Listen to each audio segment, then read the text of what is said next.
water. Scottie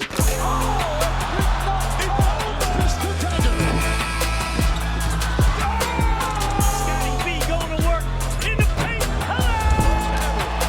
Eastern Conference Final. New NBA champion. And it's a team from Toronto, Canada. We the North are now we the champions. What is going on, Raptors Nation? It is Luca here back with the Raptors Nation podcast, coming to you all with a special Friday edition of the pod. Didn't drop it on Thursday, which is the day I normally drop it, because, of course, the Raptors played. They took on and defeated the Minnesota Timberwolves. The Raptors continue to own the Timberwolves on their home floor, but there were a lot of good takeaways. So in this one, I'm going to be talking about a couple of talking points and discuss just how this team shapes up moving forward. So before we dive right into it, do me a solid, drop a like on the video and subscribe to the channel for more Raptors content just like this. If you know me from my personal channel, a lot of my Raptors content will be posted on this channel just to be more consistent with it. So yeah, if you guys can subscribe, it would be greatly appreciated. Also, leave us a 5-star review wherever you get this podcast, Apple, iTunes, and Spotify.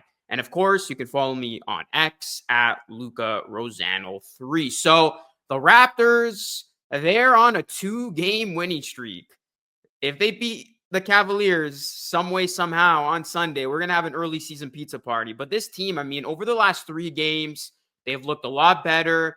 They have been competitive, and we have seen a lot of good play. And of course, the return of Scottie Barnes. Scottie Barnes had missed the Raptors' last 11 games with the orbital fracture at Barnes' eye. You saw it still clearly red. Going to take some time to fully heal. So to make sure everything's okay, he's rocking the goggles. We saw shades of Kareem Abdul-Jabbar out there.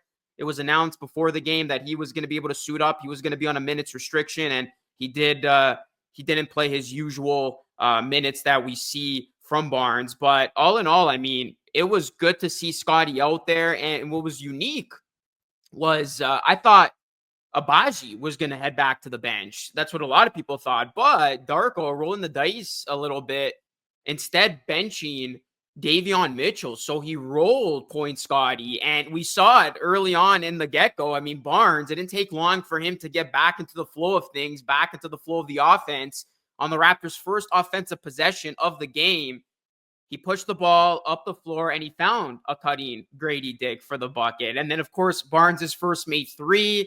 He got a tech after that. I mean, that was a lame call, if I'm being real. Like, trash talking should be a part of the game. I don't think Barnes did anything crazy there. He was just excited to be back playing and hitting shots for this team. But yeah, Barnes was on a minutes restriction, but he still looks solid. And it's great to see Scottie out there because he just uplifts this team overall. He and RJ are developing that bond. More on RJ in just a second here, but Barnes finishing with 17 points, 6 assists, and 27 minutes of action. And in the fourth quarter, I thought Barnes was just phenomenal. He led the way with the Raptors. He had a nice clutch fadeaway jumper over the talented Jaden McDaniels. That put the Raptors up 4. And then the Raptors, they just really clamped down defensively. It was really positive to see from a Raptors team that has struggled mightily on that end of the floor. They clamped up and they went on a 17-3 run midway through that fourth quarter on their way to winning this game. So with Barnes back in the mix, this is a completely different team. We'll see if Darko continues to roll this with Barnes at point until Emmanuel quickly is back in the fold. But I really liked that lineup from when we did see it. And Barnes just giving him the freedom to be, in the flow of the offense, having a guy like RJ, who's obviously on a heater right now.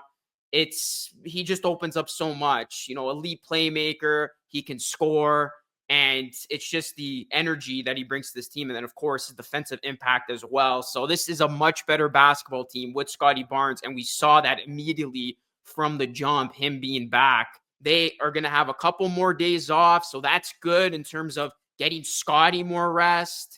And then hopefully they can get some other guys who are currently sidelined back in the mix, because they're about to begin a 4-game road stand beginning on Sunday against the Cavaliers, who have just been playing unreal basketball. Of course, the Raptors began their season against the Cavs. So that's going to be a real nice test for Toronto. Expect Scottie to still hover around the minutes that we saw him to play in this one before we see him exceed 30-plus minutes on a consistent basis. But this was a good timeline, right? It fell right on par. Scottie didn't need surgery, missed the 11 games.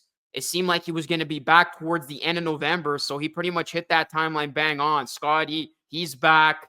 And this team just seems like it's got newfound energy. They really look good in that Minnesota game. And really, they have looked good in their last three, defeating Indiana, a playoff team, a team that was in the Eastern Conference Finals a season ago. And then before that, I mean, shorthanded again. They nearly pulled off the biggest upset of the season, beating the Celtics. So we could be talking with the Raptors on a 3-game winning streak right now. They were that close if they were able to hold on and beat the Celtics in that wild Saturday night thriller a week ago. So it seems like things are starting to trend upwards for this team. And another guy I just got to get into more about here, RJ Barrett. Like, it's spectacular what he's done, because RJ, you talk about the Raptors slowly trending on the upward. Like, he was keeping this team afloat, competitive when they had all the injuries. Of course, Jakob Poeltl was a big part of that. But it was nice to see RJ Barrett still look as deadly as we've seen him look with Scottie back in the mix. Barrett, 31 points, 10 for 14 shooting from the field to go along with 7 rebounds, 3 assists. And he just did a wonderful job of continuing his attack, getting downhill, even with Rudy Gobert guarding the inside. RJ did not care, and he continued to thrive in that pick and roll game with Jakob Poeltl. And when the Timberwolves took a 7-point lead in the third quarter, Barrett handed answer. And then again in the fourth, he continued his attack. And then he finished off just a beautiful alley-oop sequence from Grady Dick to give the Raptors a 9-point lead with less than 3 to go. And at that point, the game was all but wrapped up. Barrett, he's been impressive, guys. And he continues to lead this Raptors offensive charge. Just to get into some more numbers here, I posted this on X. In his last 3 games, 31 points, 7 rebounds, 3 assists, 39 points, 9 rebounds, 5 assists, and then 25 points, 10 rebounds, 15 assists in that game against the Celtics last Saturday. So he's simply on another level. And really, he's been playing like an all-star caliber player. And RJ, you can just tell the biggest thing about RJ is like he's happy to be here. He loves playing for his city, and that fuels you. Like that's a game changer. Not only is he talented, he's taken his game to that whole new level, but he's happy to be here. He wants to prove to people, you know, in a place where he grew up, that like this is where I belong. And you really feel that from RJ, even listening to some of the stuff that he says post game. You look at his season, it's really been great to see. And we kind of knew something like this was coming, just seeing how he ended last season, going into the summer with Team Canada. He had an impressive Olympic outing with that team. But now to just see it come into fruition through 13 games, averaging, 23.8 points. That's a career high thus far. 48.8% from the field and 33.8% from 3. 6.5 rebounds, 6.2 assists, 1.1 steal.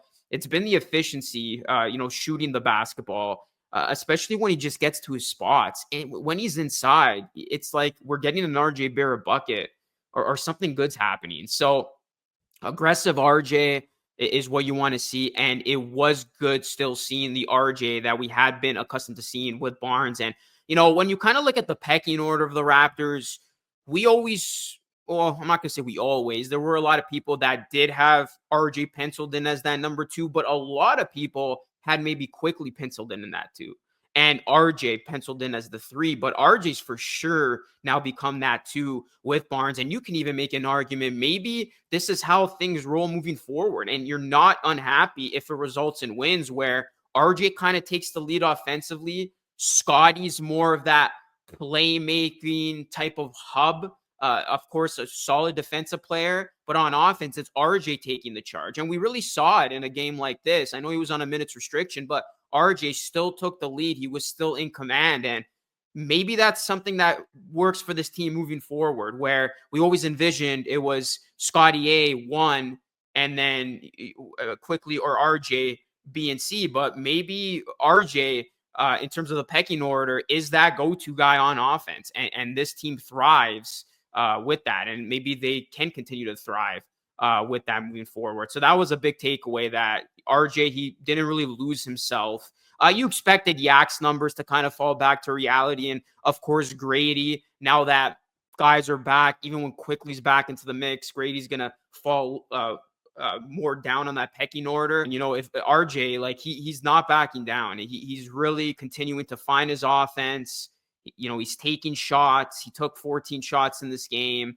So he's still finding his groove. And that's what you want to see. As long as it works, you want to just see these guys build chemistry with each other and mesh well with each other. And really, RJ and Barnes, they look like they connected very well with each other, with Barnes now re-entering the mix. So, yeah, Raptors, they're looking better than how they obviously started the season. A lot of credit should be given to Darko. I also posted this on X because he's doing exactly what he was asked to do with this team, player development. And Krithika of TSN posted this. The numbers are probably a little bit different now because I believe she posted it before the Raptors game against the Timberwolves. But you look at a guy like Grady Dick, almost a 10-point increase, as you see here. Abaji, 7.2 increase. Pirtle, a 6-point increase. Boucher, we got to talk about him too. Like the Raptors, I know RJ went off, but they probably don't win that game without Boucher's contributions from off the bench. And he has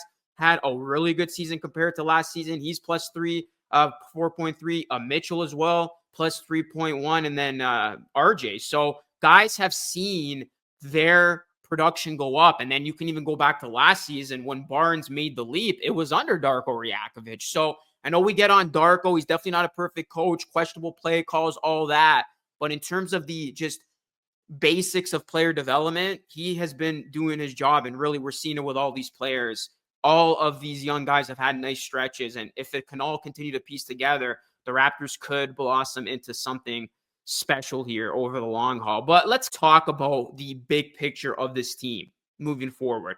The Raptors are going to have a big decision to make. So one of the things I've recognized, especially over the last 3, even more specifically over the last 2, this team looks too good to tank. They've won 2 in a row. It could have been 3 in a row.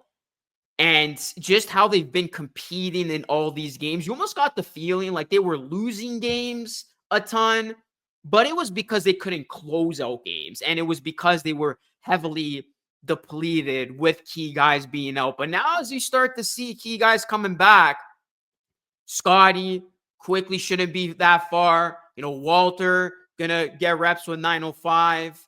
Olynyk, Brown waiting in the wing to come back. Like, this is a team that it looks like they may be too good to remain at the bottom, especially if they get fully healthy. And that was the feeling you started to get once we learned Scottie was going to come back into the mix sooner rather than later. And you just look at these performances as an example. Like, this is a team that is definitely not going to be able to sustain being in the same conversation and breath as some of the other bottom tier teams that we have seen. Like the Wizards flat out suck. The Jazz have been bad. And the Sixers, like, who knows where the Sixers go? I thought they were going to figure it out and turn it around, but now I'm starting to think with George re-injured, the Sixers, if they keep losing, they might just shut it down and say, to hell with, this. We're going back to the process. We're going back to trying to tank and get a pick, because I know OKC owns their pick, but it's protected 1 through 6.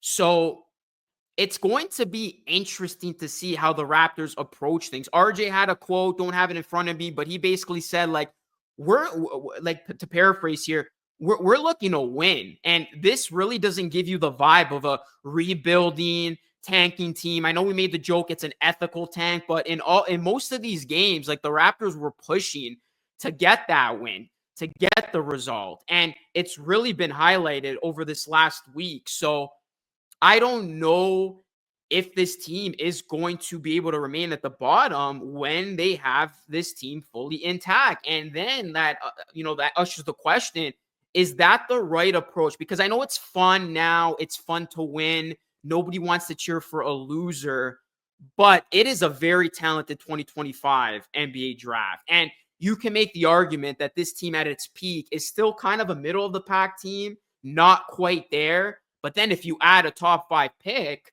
top 3 pick that could turn into a bona fide star, then you're really cooking. But then the other argument is this team going to be able to stay down? Do you hamper player development if you lose games? And would this team be better off gaining, playing experience? Because I think if this team continues, like, they'll for sure be a playing team with kind of the other Eastern Conference teams falling. So that's the interesting part about the rest of the season, in my opinion. I was hell-bent on tanking, and it really looked like it was going to be an easy decision just because this team had gotten out to such a terrible start. But I know the record still stinks. Like 4-12 is not winning over anybody. But you kind of do the math. You add up games they could have won, games that have come down to the wire that they were in. Now they're starting to actually win. Health is now is all of a sudden starting to become on this team's side. It's going to make it's going to make for interesting stuff going forward. And really, like, I think, if things continue to play out and this team is healthy, they may be simply too good to tank, especially when you got Boucher, the veteran, who's resurrected himself, Jakob Poeltl. I don't know our answer about where the Raptors are at closer to the trade deadline, because if they do have intentions of, like, trying to get that bottom 5 pick, then they're definitely going to be offloading Poeltl. Like that's how you become bad, right? You get rid of Poeltl, who makes this basketball team so much better. You possibly shop a Boucher, a Brown, which is, I think, the plan either way, either or, whatever direction this team takes. But it does make for an interesting narrative. Do you just see this thing through, see where it goes? Because it's hard to imagine this team losing when they have their guys out there playing as hard as they have been, playing as well as they have been, beating and staying in there with some pretty good basketball teams. The schedule is going to lighten up. Let's not forget about that. They had a brutal start, but as you're going to see in the months December, and even it gets easier, I believe, to begin the new year, it's going to lighten up a bit. So we'll see where the Raptors ultimately land, but where is the overall picture and what is the full vision of this team? Because again, it's not every year where you have a tremendously good draft class and you give yourself an early leg up with your record being as bad as it is. So I'm curious to hear what all of you have to say about this. I gotta say, like, I'm still, I would still say I'm on Team Tank, but I also recognize if this team's gonna go out there and play well and flourish and gain valuable reps, like, let that play out too. So it really is going to be a tough decision to be made moving forward. And it's going to be even more tough if the Raptors keep winning these games. Like, if they lose their next 4, then you kind of fall back to reality. But, like, let's just say they win against Cleveland or they go on a bit of a run here. It's really going to be hard to ask this team to stay down when they're just hungry. And it seems like they really want to go out there and prove something, especially with the way RG's been playing and some of these younger guys who have, and even the veterans, Jakob Poeltl, Boucher, who have really played competitively throughout the stretch of being shorthanded. So let me know your thoughts, guys. We'll see if the Raptors are ultimately too good to tank, or if a couple more losses will kind of keep them back in check here. But that's going to conclude today's pod. Appreciate you guys watching. Drop a like, subscribe, leave us a 5-star review wherever you get this podcast, Apple, iTunes, Spotify. Follow me on X, Luca Rosano 3. Raptors have a couple of days off, and they're going to head on the road to begin that road trip, that mini road trip against the Cavaliers. That's going to be an interesting game, really, to see how the Raptors look against the best team in the East. So definitely don't want to miss that. Going to have some more content out over here. And also you can check out all of our written content over at raptorsnation.com. We're populating the website every single day with the latest from Raptors land. So definitely check that out as well. That is it for me. This is Lucas signing off. Stay safe.